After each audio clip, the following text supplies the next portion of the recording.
Pro Wrestling Unlimited. Jess here, bringing you this week's goods and bads in the pro wrestling world. Of course, you know, we are in the middle of a pandemic, but I'm actually quite impressed with what all shows gave us this week. Quite a bit of content actually, and it wasn't dragging too much, so I don't actually have too much I don't have too many bad points, which is actually really good. A few mixed opinions, of course, but I will get to that. Let's start with Monday Night Raw. To start with, Andrade and Apollo Crews. Overall, a really, really good match. You've seen Apollo Crews over the last few weeks grow a lot more, and they're giving him a lot more opportunity. And of course, new championship. Like, wasn't expecting it. I really did think Andrade was going to keep it a little bit longer, kind of seeing where the faction's going, but we're changing it up. Is there going to be a continuing feud between them? Who knows? But do you know what? I'm actually really, really enjoying it. I'm actually enjoying what they've got going on at the minute, and with obviously with the factions, Apollo Crews being champion, I'm actually really happy with it. I'm really, really happy. Of course, I love Andrade, but Apollo Crews is showing more and more at the minute why he is deserving to be champion. So yeah, overall, really, really good match. So looking forward to seeing what's down the line for these guys, and seeing if, you know, they do keep Crews having the championship for a little bit longer. Of course, it's going to be Monday Night Raw, so I'm going to have a few opinions. Mixed opinion on the triple threat match we had with Nia, Charlotte and Natalya. Overall, it was a good match. We did see a few times Natalya and Charlotte, of course, tagging up together and trying to beat down Nia Jax.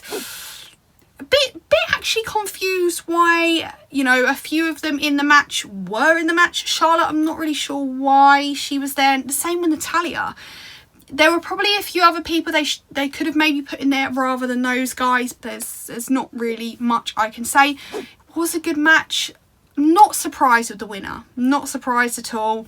With everything Charlotte's got going on, and then they just don't really give Natalya much. So not too surprised with the outcome. But overall, it was a decent match for what we saw. Just maybe could have been done a little bit different with who they actually had. But overall, not too bad. There is obviously a little downside. It's not a massive downside to this week on Raw, and that is obviously we've been seeing the last few weeks Street Profits and Viking Raiders doing different challenges together. Just this week's one I didn't enjoy, unfortunately. This is the one I didn't enjoy. A couple of weeks ago, you know, it wasn't the best at the basketball, but this week just really, I don't know what they're doing, if I'm completely honest. I'm not really sure. It is nice to see the characters, and it is nice that they've got a bit of a funny segment going on, and it is something a little bit different rather than seeing constant, you know, in-ring performing. So yeah, that's probably the only bad side, is that just wasn't that great this week, but we shall see what they bring out next week. Okay, so moving on to AEW. Obviously, we had the fallout from the pay-per-view over the weekend. We had a tag team match with Matt Hardy and the Young Bucks versus Private Party and Joey Janela. Really, really good match. A fun match. This, you know, Matt Hardy coming along. He's spicing it up a little bit. He's doing what Matt Hardy does. And overall, yeah, you know, really, really interesting match. I didn't get bored. I wasn't like, oh, another tag match. It was actually really good. And these, you know, Hardys and the Young Bucks together, you know, Matt Hardy is known for being, you know, being in the Hardy Boys, of course, and teaming up with the Young Bucks, who are some of the best tag team in the whole world, is just really, really good. So yeah, overall, really good match. And of course, we have seen that we are going to have a new tag team joining the roster, which I am really, really, really, really happy about. And of course, that is FTR, which is obviously Scott Dawson and Dash Wilder. I am so excited they are joining AEW. I can't explain how many times I've said in so many videos that these guys really do deserve so much, and I'm looking forward to what they bring to AEW, as AEW, as you know, I've mentioned before, have a brilliant tag team division. So I'm really looking forward to seeing what comes out of this and what kind of happens going forward. Of course, another great thing from AEW this week was Cody's Open Challenge. This guy is one of the best talkers on the mics ever. Like, he is fantastic, and you know, he's just so good at these promos, and he's so good at what he does. And, you know, I can't even explain how good I actually feel like he is. But overall, that little segment he had going on, and, you know, being the champion now, a lot of opportunities for a lot of people coming up, I feel, with this championship. And, you know, Cody kind of taking the lead on it with the way he is, you know, performing, the personality wise, he is fantastic. And yeah, I can't really fault him too much. So yeah, really, really good little segment from Cody there. Of course, for AEW, we had an Inner Circle pep rally. Just crazy. It's just craziness. Chris Jericho, to start with, is a genius, and him with the rest of the group is just something I didn't really feel like I needed, but apparently I did. And of course, at the minute, we have Mike Tyson on the scene as well of AEW. It's just a lot going on. You've got a lot going on at the minute. They seem to be stepping it up all the time. And of course, we had a little brawl as well after all the pep rally. And it was interesting. You know, Mike Tyson's guys versus the Inner Circle. It's just, yeah, I loved it. I am loving it. And I'm looking forward to seeing what on earth is going to happen next. On with the Wednesday Night Wars, we had NXT. So for me, NXT this week, I have two main moments that I actually did really enjoy. I of course mentioned last week that there was going to be a ladies tag match with Rhea Ripley, Io Shirai and versus Charlotte Flair, and a mystery tag team partner. Obviously, if you watched it, you know it was Chelsea Green.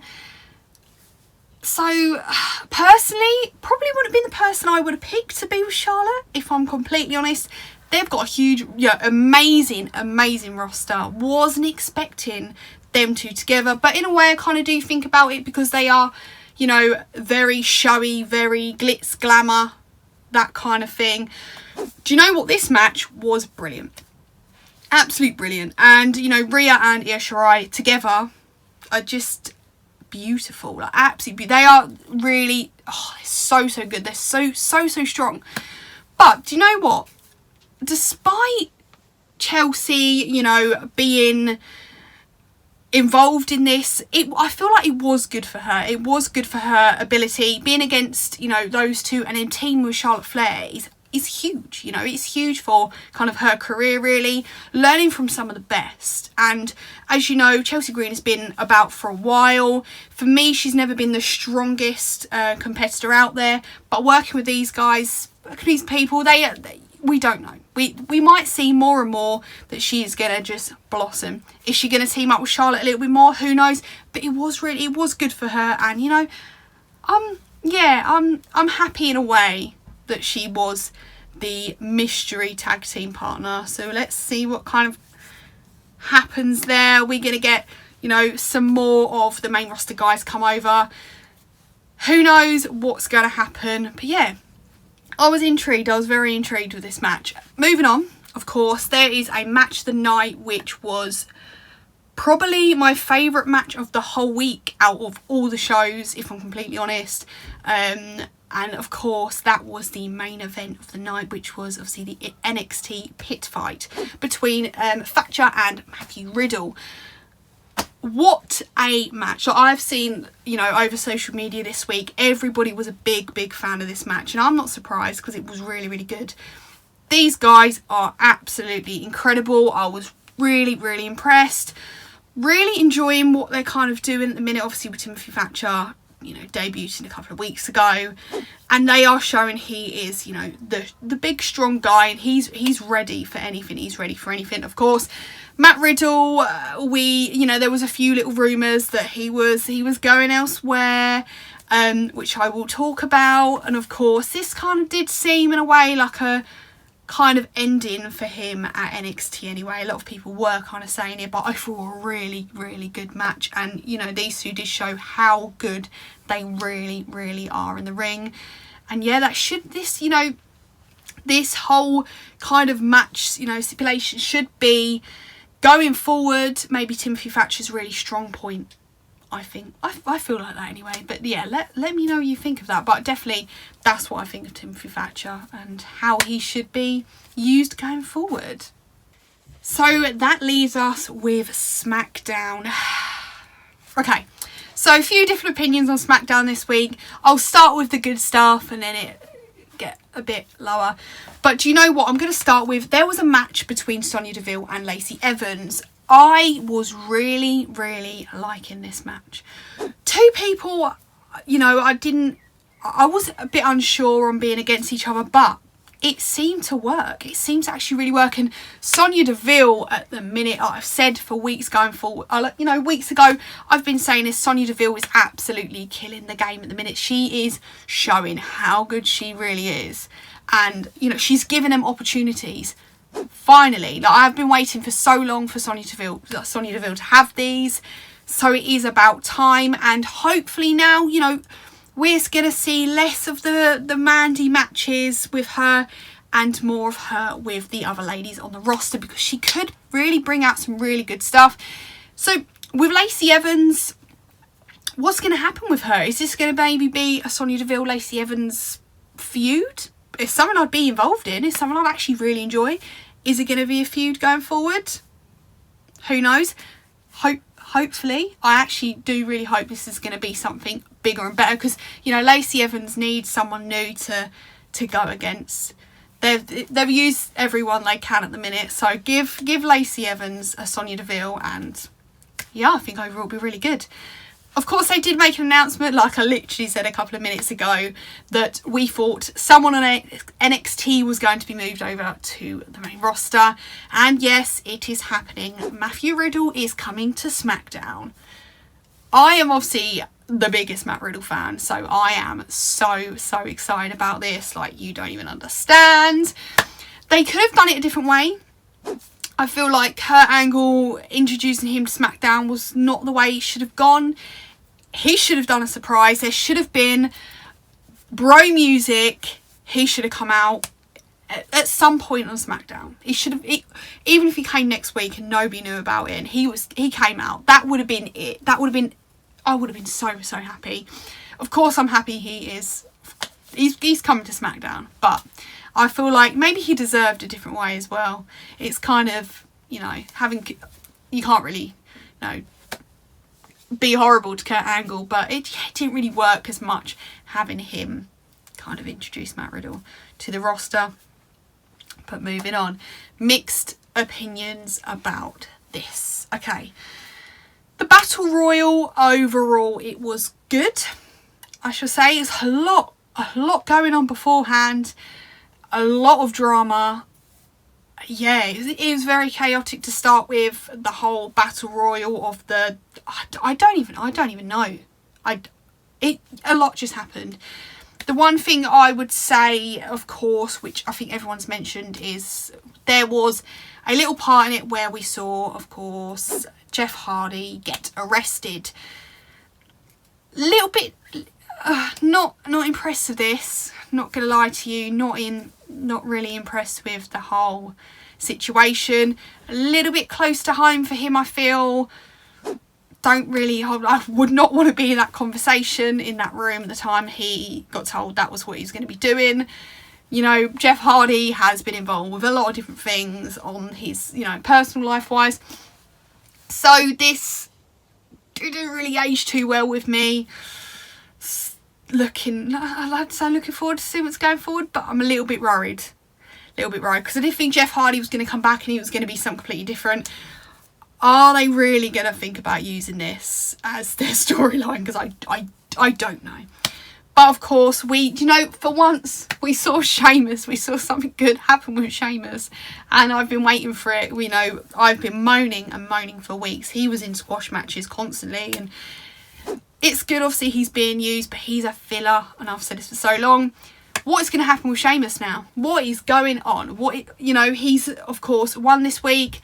What's going to happen? What is just, I don't know. I don't know what's going to happen. I'm a little bit worried about it, but I just hope they push him again. They need to push Sheamus again because he really does deserve it.